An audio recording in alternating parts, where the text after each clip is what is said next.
A teologia pentecostal é de fato comprometida com a palavra de Deus?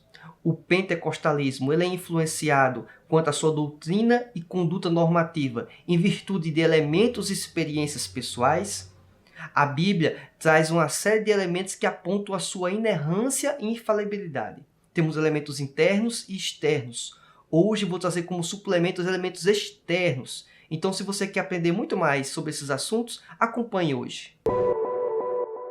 Olá, seja muito bem-vindo ao Escola Biblicast. Quem vos fala é o professor Roberto Penha, faço parte da Igreja Evangélica Assembleia de Deus do Estado do Rio Grande do Norte, liderada pelo pastor Martim Alves da Silva. Convido você para que hoje possa estudar sobre o grande tema do verdadeiro pentecostalismo e na lição 8, a lição de hoje, tratarmos sobre comprometidos com a palavra de Deus. Se você é novo aqui no canal, informo que os slides que vou utilizar nesta apresentação, todos eles estão disponíveis na descrição deste vídeo, tanto no site do Escola Biblicast como no grupo do Telegram.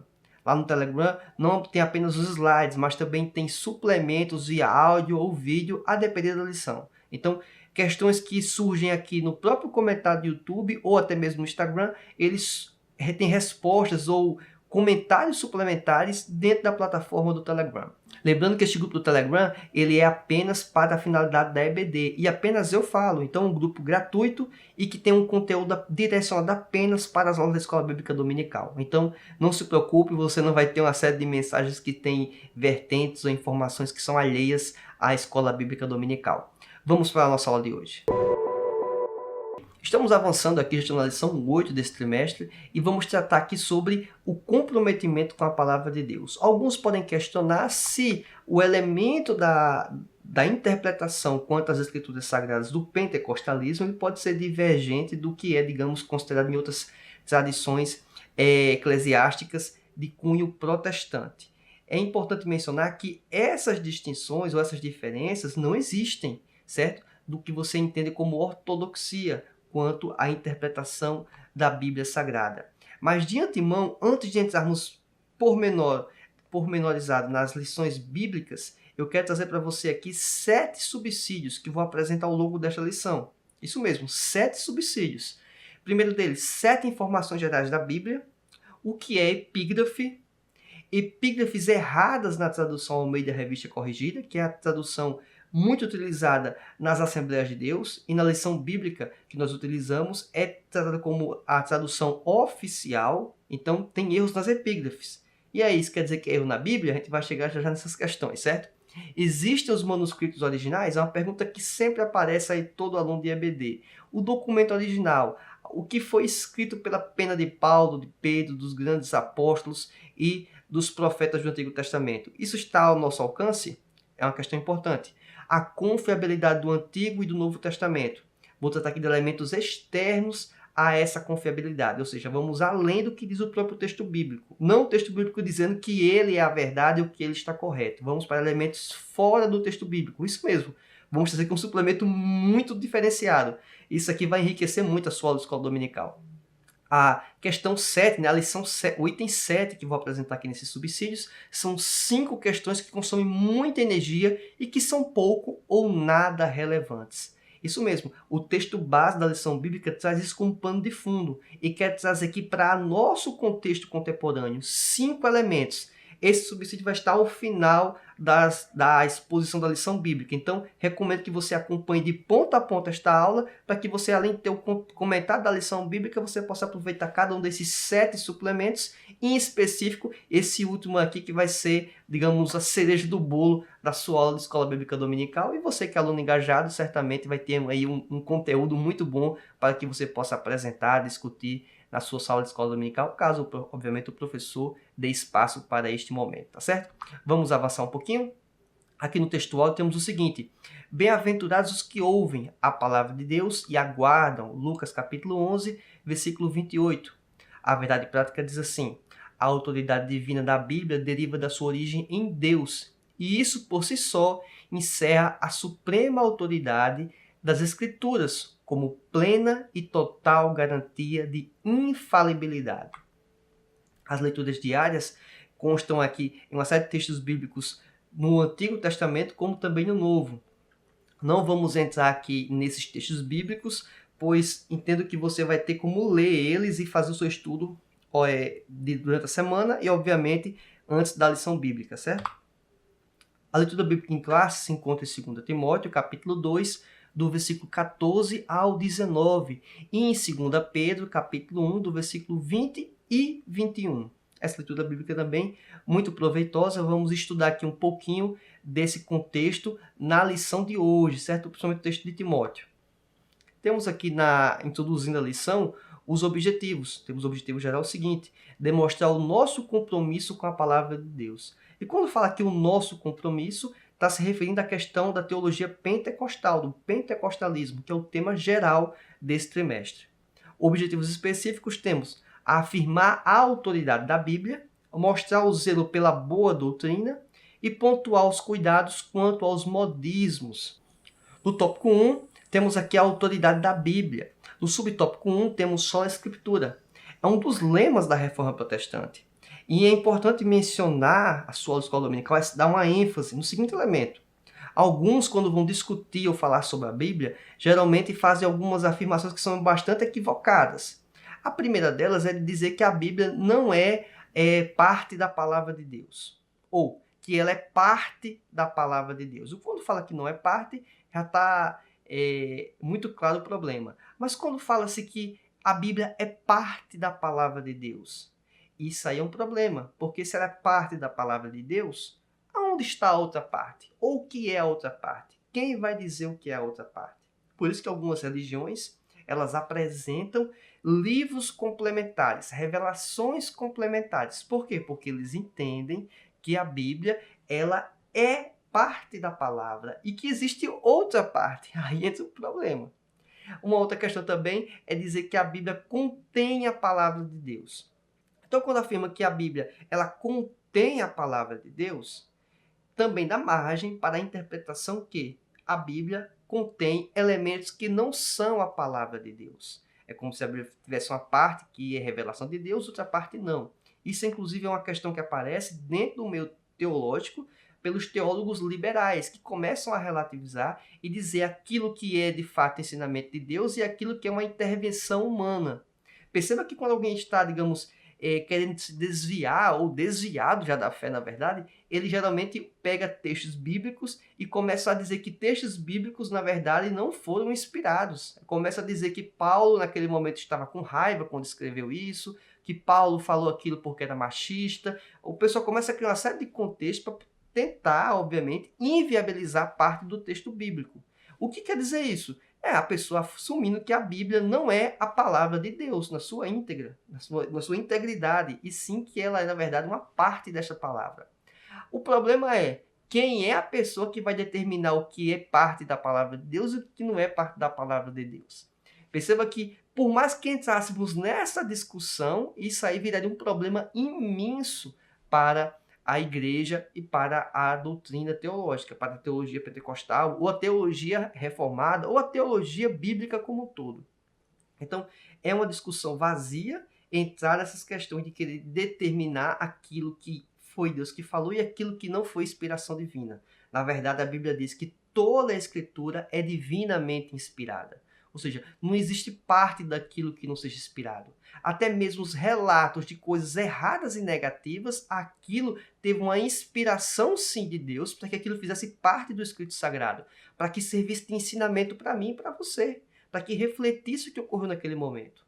Então, perceba que nem tudo que está ali é doutrina. Existem elementos históricos, existem elementos poéticos, existem elementos, inclusive, escatológicos. Temos que entender o texto dentro do contexto, dentro da forma literária que a Bíblia foi apresentada, tá certo? Então, não podemos encarar que a Bíblia está incompleta. A Bíblia não falta revelação. A Bíblia ela está na sua integridade, contendo a palavra de Deus e é a palavra de Deus. Avançando aqui, vamos apresentar nosso primeiro suplemento. 7 informações gerais da Bíblia. A primeira delas aqui são as série de elementos. Entendo que para você que é professor de EBD, provavelmente não vai ser nada surpreendente. Mas só que entendo que para seu aluno de escola dominical, aí sim vai ser bastante interessante ter acesso a esse conteúdo, tá certo? Então é bem essa perspectiva. Não é que eu esteja ensinando a novidade para você. Eu entendo que eu estou trazendo uma reflexão para você levar para o seu aluno, certo? É ensinando você a ensinar, vamos dizer assim. Foi escrita por cerca de 40 pessoas, e isso é um elemento importante. Alguns tentam usar isso como um elemento negativo. Não, muito pelo contrário, um elemento positivo. Pois temos 40 pessoas das mais diversas origens, personalidades, culturas, formações, mas que elas possuem uma linha de raciocínio muito semelhante, uma linguagem, vamos dizer, uma coerência com o texto sagrado como um todo impressionante. E isso só é possível ocorrer, obviamente, em virtude de ter um autor comum, certo? E esse autor é Deus, que inspirou essas pessoas. Uma informação interessante aqui para você. O Antigo Testamento ele possui 39 livros. E comparando isso com outras religiões como o catolicismo, que existem livros adicionais, um argumento muito forte a favor de ser esses 39 livros é que os 39 livros do Antigo Testamento da Bíblia protestante são exatamente os mesmos escritos que contém na Bíblia judaica.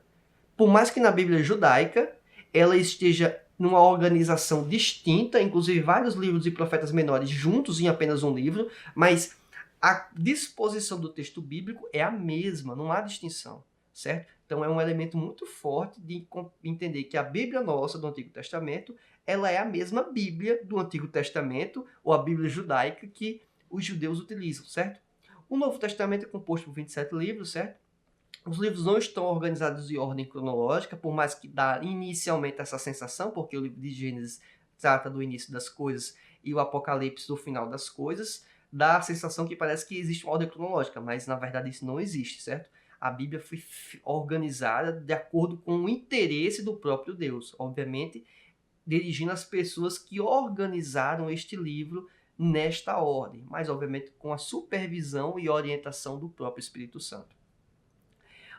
A Bíblia também, ela não foi escrita, isso é importante mencionar, em virtude de separação com assuntos, que são os epígrafes, capítulos e versículos, e nem se usava a pontuação. Então, são intervenções que ocorreram para facilitar o processo, inclusive, de encontrar um texto bíblico. É muito mais fácil dizer para você, encontre João capítulo 3, versículo 16. Você encontra aquele livro de João facilmente, encontra uma parte do livro de João, que é o capítulo 3, e você encontra uma parte um pouco menor, que é o versículo 16. Então, para fim de localização e de referenciação, é uma ideia sensacional a separação em capítulos e versículos, mas sabendo que inicialmente não foi feito essa separação. As epígrafes também têm uma contribuição muito importante, já vamos falar um pouquinho sobre elas. Também temos aqui que o Antigo Testamento ele foi escrito em hebraico e algumas partes, alguns textos em aramaico, e o Novo Testamento em grego, e um grego popular naquele período, o grego koiné. Então, essas aqui são informações bases gerais da Bíblia. Não é nenhuma grande novidade, mas entendo que todo aluno, todo crente deveria saber essas informações. Era tipo o básico do básico da Bíblia, né? Da bibliologia, vamos dizer assim. Vamos falar aqui um pouquinho sobre o tópico 1 ainda, sobre os nossos fundamentos. A Bíblia é a nossa única regra de fé e prática. Não necessitamos de uma nova revelação extraordinária ou pretensamente canônica, com base em 2 Pedro, capítulo 1, do versículo 19 ao 21.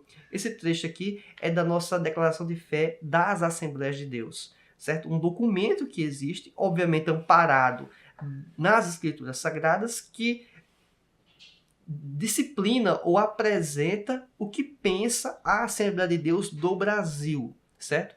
É com base nas Escrituras? É com base nas Escrituras. É as Escrituras? Não, não é a Escritura. Pode ter margem de erro? Pode ter erro? Provavelmente tem erro, certo? Provavelmente tem erro. Certamente, vou melhor dizer, tem algum erro. Mas só que temos que entender que esse tipo de organização, de sistematização, ela é muito relevante para que possamos pensar e refletir a nossa conduta, certo? Então, a Bíblia é imprescindível, obviamente. A declaração de fé da Assembleia de Deus é um documento auxiliar muito importante, certo? Perceba que quando vamos estudar a lição bíblica, nós não estudamos a lição bíblica com base na declaração de fé da Assembleia de Deus, nós estudamos a lição bíblica com base na Bíblia. Logicamente, vamos chegar a conclusões semelhantes do que consta no documento da nossa igreja, certo? Então, basicamente, um raciocínio da sistematização vai chegar a um caminho muito próximo. Então, não vai ser nenhuma novidade. E observe que um elemento como esse que estamos estudando hoje consta na declaração de fé da Assembleia de Deus e vai constar na declaração de fé de qualquer igreja séria, certo? No meio protestante. Então, não vai ser nenhuma novidade quanto a isso. Não é algo particular da Assembleia de Deus ou do pentecostalismo. Essa lição bíblica dá uma ênfase de tratar aqui sobre a perspectiva pentecostal, mas é muito, na verdade, para tentar desmistificar interpretações equivocadas que pessoas fora do grupo pentecostal pensam a respeito de pentecostais. Obviamente, por maus exemplos, por mais condutas de alguns pentecostais. Se for conversar aqui com grande parte de um assembleano, essas questões que vamos apresentar aqui não vai ter nenhuma dúvida para ele, certo? São questões, digamos, pacíficas. Por isso, os complementos, os subsídios que eu vou apresentar nessa lição, para tentar trazer esse algo a mais. Mas na perspectiva de você entender um pouco mais para defender a sua linha de pensamento, de raciocínio, aí realmente é bem relevante, certo? Mas o que é epígrafe? Foi um dos elementos que falei aqui no início dos elementos gerais da Bíblia. A epígrafe é uma espécie de título que indica o conteúdo que vai vir posterior, isso mesmo. Então, perceba que a ideia da epígrafe, que não consta no texto original, foi uma forma de sistematizar ou facilitar o entendimento do leitor, para saber que assunto vai trazer aquele capítulo ou aquele trecho do capítulo. Só que aqui entra uma intervenção humana não inspirada. Aí é que entra uma questão que é problema, de certa forma. É um benefício? É, mas traz problemas. Qual é? É a pessoa entender errado aquele texto e colocar uma epígrafe que não faz sentido. Essa epígrafe que, obviamente, é totalmente correta, fala sobre os dois caminhos. Então, perceba que, lendo esses dois versículos aqui, podemos concluir que podemos chamar essa epígrafe aqui dos dois caminhos. Agora, contudo, na tradução Almeida Revista e Corrigida, vou me deter a ela, que é a nossa principal tradução, que é utilizada muito pelas Assembleias de Deus, inclusive na lição bíblica, é a tradução oficial utilizada, a edição, inclusive, de 1995, quero apresentar aqui apenas 3 epígrafes que têm erros. Por que é importante mencionar esse elemento aqui nessa lição bíblica? Porque alguns, quando querem desestabilizar ou descredenciar a autoridade da Bíblia, eles usam argumentos como esse, baseados em epígrafe. E aí é um total desconhecimento dessa pessoa, por saber que a epígrafe não é texto sagrado. A epígrafe foi uma nota do editor, ou de um grupo de editores. Então, um dos erros aqui é bem interessante, né? Em Mateus capítulo 25, quando vai falar sobre os talentos, fala sobre o sermão continua a parábola dos 10 talentos. Contudo, se formos observar o texto, ao todo são 8 talentos, porque primeiramente são 5 talentos, depois 2 e depois 1. Então temos 8. E depois que são granjeados, temos 15 talentos. Em nenhum momento se chega nessa conta de 10 talentos. Então perceba que é um erro na nota da edição dessa epígrafe. Não é erro no texto sagrado. Temos aqui também Lucas capítulo 24, que fala sobre a aparição de Jesus aos 12. Contudo, temos uma informação importante. Judas já havia se suicidado e ainda não tinha se levantado o 12º apóstolo. Então, tinham 11 apóstolos. Perceba que é mais um pequeno erro. Um outro também, no livro de 2 Reis, Elias é elevado ao céu num carro de fogo, diz a epígrafe. Contudo, quando vamos ler o texto, ele foi levado sim pelo redemoinho. Então, perceba que existem esses textos que estão corretos, obviamente, e a epígrafe que está errada. A epígrafe não é Bíblia.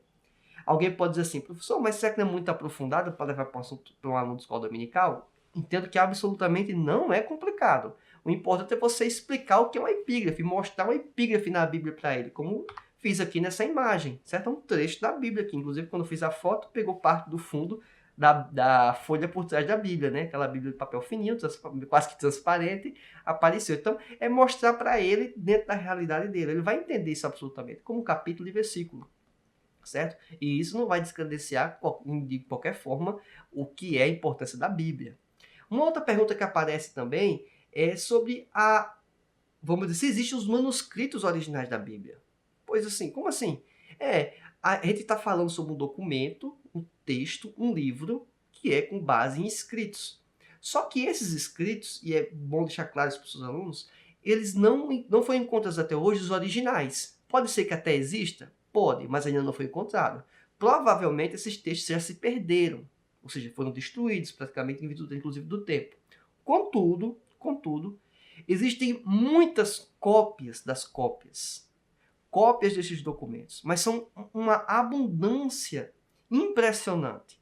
E com base nisso, inclusive nas descobertas arqueológicas, nós podemos saber que a Bíblia é confiável. Alguns podem levantar essa questão. Mas será que por não termos os manuscritos originais, a Bíblia é confiável? A Bíblia é confiável. Não apenas porque a Bíblia diz que ela é confiável, porque isso tem no próprio texto bíblico, mas eu estou falando aqui de elementos fora, elementos externos, é isso que eu vou apresentar. São os subsídios aqui adicionais. Peço que você preste bastante atenção. Temos aqui a confiabilidade do Antigo Testamento. E aqui eu trago para você um panorama de escritores, de escritos em períodos contemporâneos ao Antigo Testamento. E a quantidade de manuscritos ou de documentos que foram encontrados desses autores. Platão, que é muito conhecido, muito falado, muito estudado, e só existem 7 manuscritos realmente do período antigo, tanto quanto ao período do Antigo Testamento, que era o período das cópias das cópias. E é interessante mencionar que as pessoas não colocam em xeque o que Platão fala. E por existir apenas 7 livros. Será que não existem erros? Mas o pessoal não coloca em xeque, em dúvida, essas questões aqui de Platão. Não estou dizendo que tem, mas estou dizendo que falta um pouco de coerência para alguns. Aí temos uma série de outros autores, como Tácito, Demóstenes e Homero, que aí tem uma quantidade um pouco maior de manuscritos, mas mesmo eles, existem manuscritos em quantidade inferior ao que tem no Antigo Testamento. Para você ter uma dimensão, em 1890 já existia 731 manuscritos. Aí depois, em 1947, foram encontrados numa caverna do Mar Morto aí, uma série de outros manuscritos, mais 600 manuscritos. Então, percebemos que para verificar a confiabilidade do Antigo Testamento, precisamos de 3 informações ou 3 elementos que são muito fortes. Primeiro, abundância, quantidade de manuscritos, o que o Antigo Testamento tem disparado em relação a outros escritos daquele período contemporâneo. Também temos a datação, ou seja, em quão antigos são esses escritos, ou seja, quão mais eles são próximos do escrito original. Isso também traz uma fidelidade e uma segurança maior para aquele escrito. E, obviamente, a exatidão. E como é que eu vou verificar a exatidão? É algo bem simples, né, de raciocinar. É você pegar esses 7 documentos e começar a comparar uns com os outros. E verificar quais são os erros que aparecem, se falta palavra, se tem um acento quando não tem acento, ou seja, algum elemento que possa influenciar ou determinar uma diferença significativa no texto. Com base nessas questões, percebe-se que existe um nível de similaridade de 95% no Antigo Testamento. Não estou falando do Novo Testamento, não, estou falando apenas do Antigo Testamento. Então, 95% de similaridade. E perceba que quando foram obtidos os documentos bem mais antigos, inclusive lá do Mar Morto, esses documentos eles possuem diferenças até bastante significativas de um período de um escrito para outro. Mas mesmo assim, a similaridade é impressionante, tá certo? Então, até fica uma informação para você adicional. As pessoas que faziam a cópia do texto, eles tinham todo o cuidado de quando errarem o texto, os copistas, eles destruíam o texto equivocado, eles destruíam o erro, para que não tivesse margem de passar batido.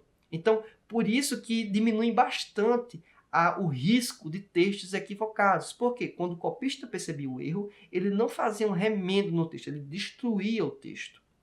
Certo? E também tem um outro elemento bem interessante, é que geralmente pessoas que tinham um grau de formação inferior em relação à prática, inclusive da cópia, eles tinham um cuidado muito maior, inclusive dos que eram os preparados ou estudiosos. Por quê? Por eles saberem que tinham dificuldades, eles não tentavam fazer nenhum tipo de intervenção.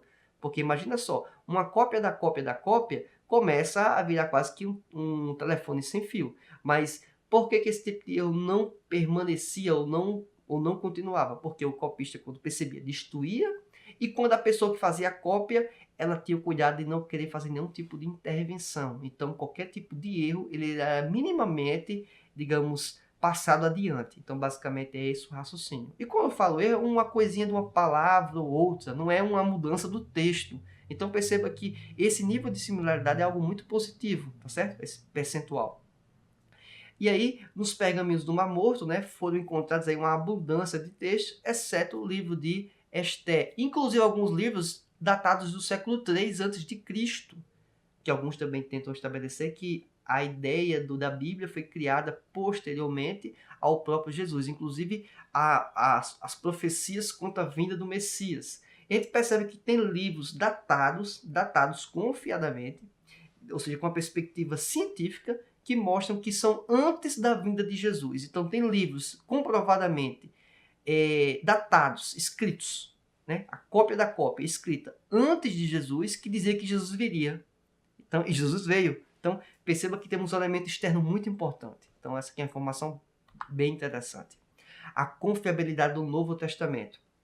De igual forma, temos uma abundância de textos. A gente percebe aqui que, quando vamos verificar o número de manuscritos originais do Novo Testamento, ou próximos, né, do idioma original, e antigos, temos aqui quase 6.000. E a Ilíada de Homero, que é o segundo colocado do período contemporâneo, tem apenas 643. Perceba que é quase 10 vezes mais a quantidade de escritos do Novo Testamento. Nem falar de Aristóteles também, que há uma outra pessoa que também muitos nem sequer colocam em xeque qualquer coisa do escrito dele. Mas perceba que Aristóteles tem apenas 7 escritos, e as pessoas não fazem esse tipo de reflexão, alguns, com Aristóteles, como querem fazer com a Bíblia, de querer colocar em xeque. Tá certo? Agora, um outro elemento também importante. O período da cópia mais antiga encontrada em relação ao escrito original. A do Novo Testamento é no máximo 50 anos. Então, pensando em que uma parte dos escritos foi escrita 50, 60 anos depois de Cristo, nós temos cópias aqui do primeiro século, certo? Da era cristã, que estão preservados e que foram encontrados e devidamente datados. Um intervalo de tempo muito pequeno, o que minimiza de forma assim, absurda a margem de erros, de cópia da cópia da cópia, como eu já mencionei anteriormente. Então, é um elemento muito interessante. Isso aqui é um elemento externo, é uma confiabilidade que você obtém fora do elemento do Antigo e Novo Testamento. Esses elementos são extraídos da Bíblia de Estudo e Defesa da Fé. Caso alguém tenha dúvida, queira consultar a fonte, a Bíblia de Estudo e Defesa da Fé, editada pela CPAD, tá certo? Acredito que o nome dessa Bíblia, inclusive, foi mudado, acho que é chamada Bíblia Apologética, mas no início era Bíblia de Estudo e Defesa da Fé.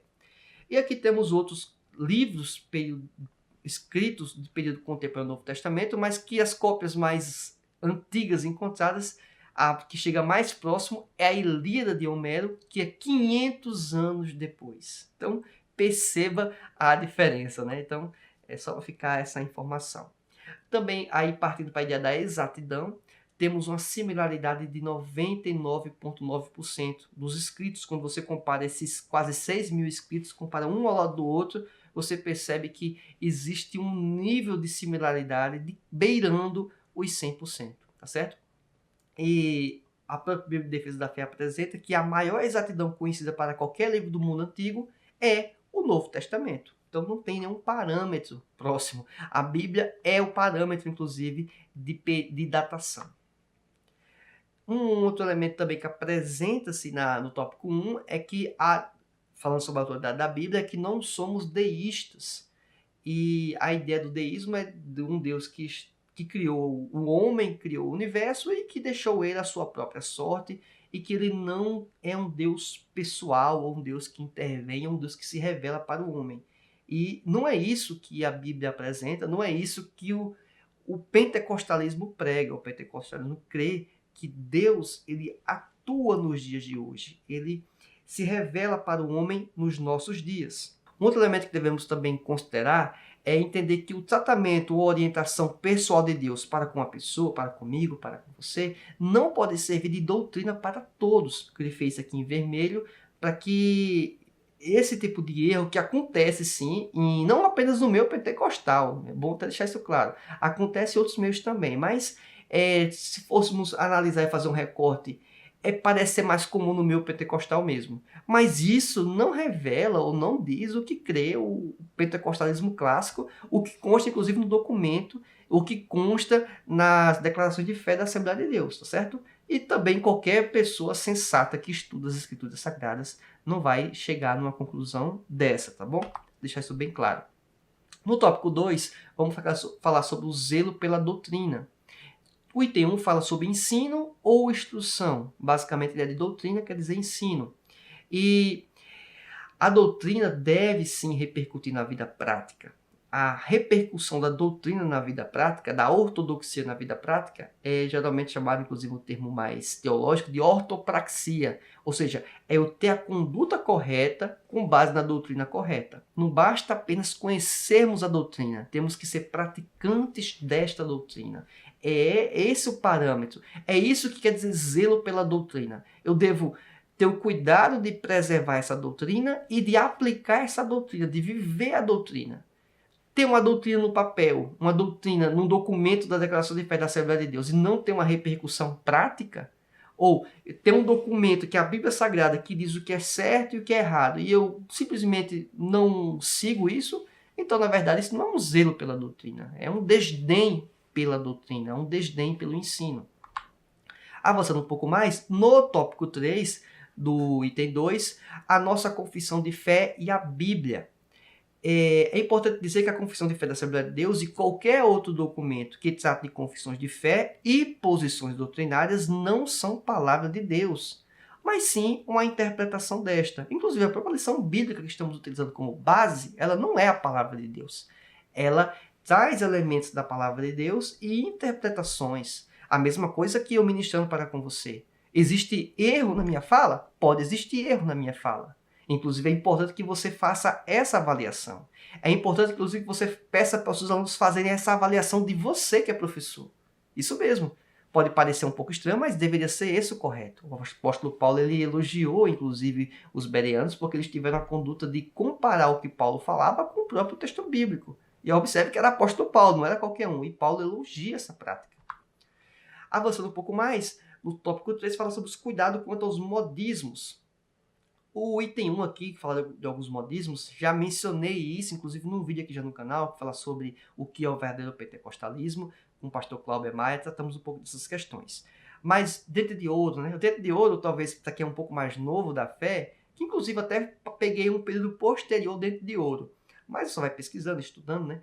O que aconteceu, até é engraçado falar um pouco disso, mas vocês faziam uma abituração, ou chamam de estrelinha, ou restauração, cada lugar do país chama uma forma diferente, né? Mas basicamente era uma restauração do dente, né? Tá lá com uma cara e tal, faz uma restauração. Aí coloca uma plaquinha lá de um tipo de metal. Não sei exatamente qual é o tipo específico, mas com o tempo ele passa por um processo de mudança de cor, que ele inicialmente geralmente não era cor dourada, e ele fica com um aspecto parecido com ouro, cor dourada mesmo. E aí as pessoas começavam a olhar as suas habiturações, suas restaurações, e viam aquela habituração que em tese era prateada, cinza, alguma coisa nesse sentido, e estava cromada, estava dourada. E a pessoa pensava, poxa, que coisa interessante. E alguns atribuíam isso que era Deus colocando dentro de ouro nas pessoas. Então, assim, um absurdo. Mas isso aconteceu, certo?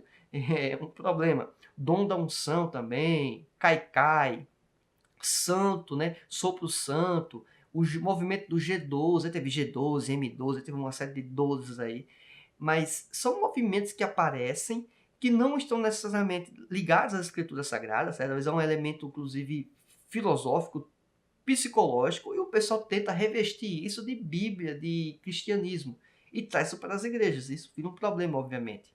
E, mais recentemente, é o uso de utensílios como canais de bênçãos, né? É vassoura, é travesseiro que vai dar os sonhos de Deus para sua vida, é rosa, é sal. Aí a pessoa usa uma linha de pensamento aí, ou de criatividade imensa, para escolher aqui alguns objetos para que possam eles serem pontos de contato da bênção de Deus na sua vida. Então, são questões que aparecem nos nossos dias. Devemos ter cuidado quanto a isso, certo? Isso aparece um pouco mais, com uma certa prevalência, no movimento considerado o pentecostalismo mais recente, né? O neopentecostalismo. Então, é basicamente esse o pensamento. Não, obviamente, o pentecostalismo clássico. Só para deixar isso muito claro. Quero também trazer aqui uma reflexão. O próprio texto em Timóteo, que diz o seguinte, 1 Timóteo, capítulo 4, versículo 7. Do 4 ao 7, na verdade. Diz assim, nem se deem as fábulas ou as genealogias intermináveis, que mais produzem questões do que edificação de Deus, que consiste na fé. Assim o faça agora. Ora, o fim do mandamento é o amor de um coração puro e de uma boa consciência e de uma fé não fingida, do que desviando-se algum se entregará a vãs contendas. Versículo 7. Querendo ser doutores da lei e não entendendo nem o que dizem, nem o que afirmam. E isso acontece nos dias de hoje. As pessoas procuram os modismos, ou quando não são os modismos, algumas filosofias ou teorias mais, digamos, recentes, que trazem muito mais problemas do que qualquer tipo de edificação. E devemos buscar e priorizar o quê? O amor, a mensagem do Evangelho, e não essas questões que trazem contendas, divisão, racha, perca de tempo, certo? E isso, obviamente, tira o foco da igreja de Deus, tira o foco do povo de Deus. E o mais interessante do versículo 7 é, querendo ser doutores da lei, não entendendo nem o que dizem, nem o que afirmam, né? Ou seja, a pessoa propõe uma série de aberrações e ele, na verdade, não sabe nem lidar com essas aberrações, com essas afirmações, com essas proposições que ele faz. Então, é mais absurdo ainda, né? Ele não consegue nem mesmo entender do que é que está falando. É isso que é apresentado aqui em Timóteo. E aqui, por último, como subsídio da lição bíblica, ainda não é a conclusão da lição, mas é um último subsídio, e esse aqui eu acho muito importante, porque eu apresento aqui 5 questões que consomem muita energia e que são pouco ou nada relevantes para a igreja nos dias de hoje. Porque lá no período de Timóteo, a questão que foi apresentada por 2 pessoas lá é que a ressurreição já tinha ocorrido. E isso era um problema. Porque se a ressurreição já tinha ocorrido, então a redenção ou o plano de Deus na vida daquelas pessoas já tinha ocorrido. Então a perspectiva escatológica do futuro, de vida eterna, o que for, praticamente perde-se de vista isso. Era uma consequência lógica. E por isso que era problemática essa questão. E o apóstolo Paulo ele recomenda que tenha-se um cuidado quanto a essas vãs filosofias, essas vãs teologias. É importante mencionar que a gente não deve dar muito, digamos, respaldo, muita imagem ou palanque para essas teorias, para esses pensamentos. Por quê? No momento que eu dou muito palanque para esse tipo de pensamento, eu fortaleço eles. Eu fortaleço esse tipo de pensamento. O que deve se fazer é, à medida que um pensamento desse passa a ter uma certa importância ou relevância, a gente, como igreja de Cristo, atacar esse pensamento, dispor por que ele está equivocado e pronto. E não ficar alimentando esse pensamento. Pois, ao momento que eu reforço que aquilo existe, eu posso estar levando pessoas a acreditarem naquilo, porque vão pesquisar. Quantos de vocês, talvez, depois que nunca ouvi falar do dente de ouro, mas depois que eu falei aqui nessa lição bíblica, que apresento na lição bíblica do texto escrito também, pelo pastor Ezequiel Soares, vocês vão ter a ideia de pesquisar sobre o dente de ouro. Então, é basicamente isso que acontece. Obviamente, eu entendo que nenhum aqui vai se desviar ou vai acreditar no dente de ouro, mas já abre margem para que isso possa acontecer. Já isso é uma verdade, né? Não posso dizer que não existe margem para isso. Abre-se margem para isso. Olha só, algumas questões aqui. Pergunta sobre escolhas que Deus fez na criação. Aí sempre parece alguém que pergunta, mas por que Deus fez desse jeito? E por que é assim? E remetendo geralmente à lógica da criação. Eu já particularmente participei de um culto que a pessoa afirmou a forma como quando Deus criou Adão e Eva, como estava Adão, se ele estava em pé ou deitado. Não vou nem dizer qual foi a afirmação dele, né? E o argumento que ele utilizou, que chega até a ser vergonhoso. Mas as pessoas tratam dessas questões. Ou seja, a pessoa tendo muito mais o que falar numa exposição, num sermão, alguma coisa que vai agregar para a vida da igreja, que Deus claramente estabeleceu, deixou muito claro, e a pessoa fica tratando de questões que não fazem... Qual a relevância de Deus ter criado Adão deitado, ou ter feito o bonequinho em pé e dado sopro de vida? Então, assim, não faz sentido esse tipo de coisa, mas as pessoas discutem isso. Outro elemento também, usado em numerologia para antecipar acontecimentos ou decifrar mistérios do texto bíblico. É o seguinte, o texto bíblico ele é revelação, ele não é mistério. Aquilo que parece ser mistério, em grande parte das vezes não é mistério, é limitação nossa de entendimento. Se você passar a estudar um pouco mais de forma séria e com boas fontes, provavelmente você vai entender aquele texto.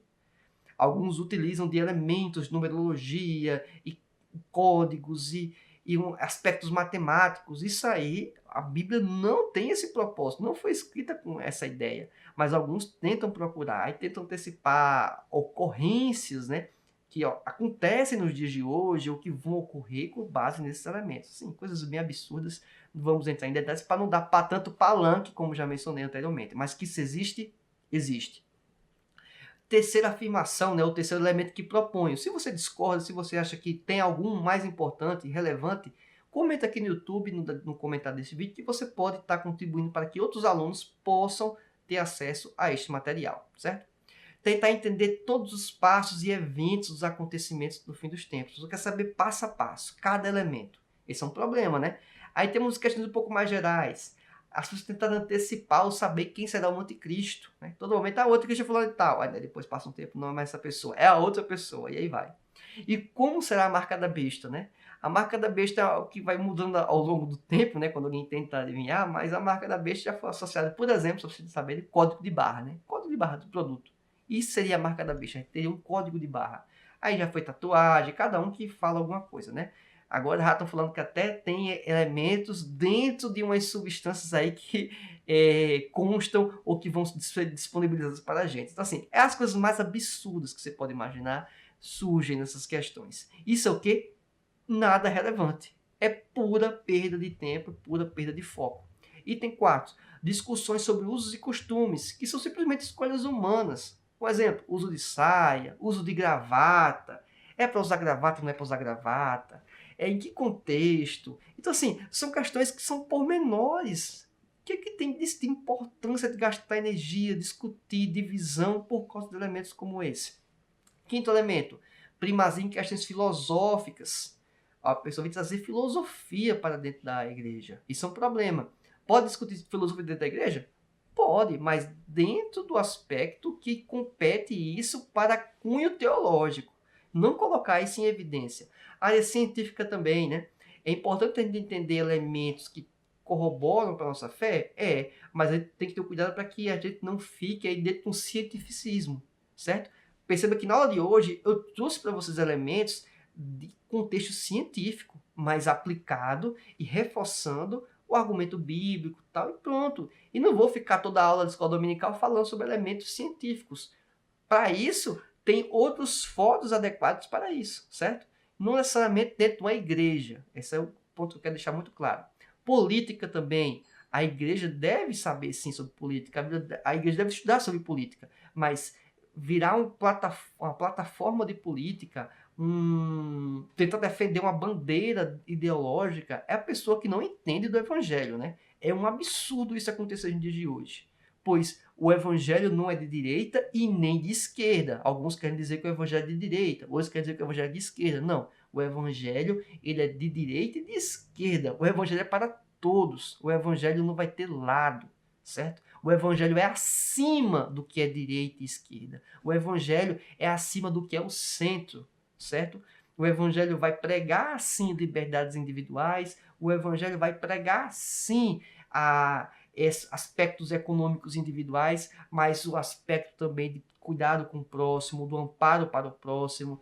Isso também está presente nas Escrituras. Então não tem como dizer se é de um lado ou de outro. Então perceba que é uma discussão vazia. Ainda mais quando as pessoas tentam personalizar as representações desses aspectos, né, dentro dos dias de hoje, né? E aí, obviamente, as pessoas vão se frustrar. Por que vão se frustrar? Porque estão depositando a fé em pessoas que são falíveis. Tem problema se depositar uma porção de fé nessas pessoas falíveis? Não, não tem problema. A questão é quando as pessoas colocam essas pessoas no status de quase Deus. Aí é um problema. Aí é frustração na certa, né? E se não se frustra, é porque, infelizmente, está cego, né? Está adorando o Deus, não o Deus da Bíblia, mas o Deus outro que não é o verdadeiro Deus. E também finanças, né? A busca desenfreada pelo conhecimento de finanças. A Bíblia pode falar e fala sobre isso? Pode falar sobre isso. A igreja pode falar sobre isso? Pode, mas isso não pode ser a ênfase na igreja. A Bíblia não é um curso a Bíblia não é um curso de finanças. A igreja não é uma instituição de ensino sobre finanças. A Bíblia é a palavra de Deus, a igreja é a promotora, a embaixadora da palavra de Deus aqui na terra para anunciar o evangelho e não anunciar como ganhar dinheiro. Então, são questões que aparecem nos dias de hoje, que pode até ter uma certa, digamos, aparência, um verniz de algo interessante, de algo importante, mas que se não tivermos o cuidado, vai tirar o foco, vai ser pouco relevante ou até mesmo nada relevante para a igreja nos dias de hoje. Então, que vemos esses cuidados, que você possa fazer a autoanálise dessas questões na sua igreja local, pois o que pode afligir sua igreja local pode ser um elemento, inclusive, diferente desse. Por isso que o slide disponibilizado, você pode fazer qualquer tipo de edição e alterar aqui, se você discorda desses 2 itens desse, altera, coloca os itens que você concorda, ou até mantém os que você discorda e leva a discussão para a sua congregação, para a sua igreja, para a sua classe, e aí vê o que é que vai ter de interação com os seus alunos, tá certo? Como conclusão, podemos chegar nos seguintes pensamentos do aspecto geral da lição. O pensamento pentecostal quanto à importância e singularidade das Escrituras se baseia em princípios bíblicos e resgatados aonde? Na Reforma Protestante. A Bíblia é infalível e inerrante, com base em elementos internos, como a série de textos bíblicos que constam na lição bíblica, e também externos da Escritura Sagrada, que constam como subsídios nesta aula. As experiências atuais, mesmo que reais e sinceras, passam pelo crivo das Escrituras, certo? Sempre tem que ser dessa forma. As experiências pessoais, elas não são normativas, não formam doutrina. As experiências pessoais são pessoais. Podem ser, então, um aspecto importante para você. Por último, devemos priorizar o essencial, que é anunciar o quê? O Evangelho. Imagino que esta aula foi muito importante para você. Se você concorda com isto, além do like no vídeo e você se inscrever no canal, isso mesmo, se inscrever no canal, para que você possa receber conteúdos como este. Você também ativa a opção todas as notificações no sininho lá. Com isso, você vai ser informado toda vez que eu postar um material novo para você. Se você também tiver interesse em se aprofundar um pouco mais, além desses slides que constam na descrição do vídeo, você pode acessar o grupo do Telegram e lá você vai ter também outros subsídios adicionais, o pós-aula, que você possa acompanhar isso, desfrutar disso. Compartilhe esta aula com seus amigos, aguardo você na próxima aula, que Deus te abençoe e fique na paz do Senhor. Tchau!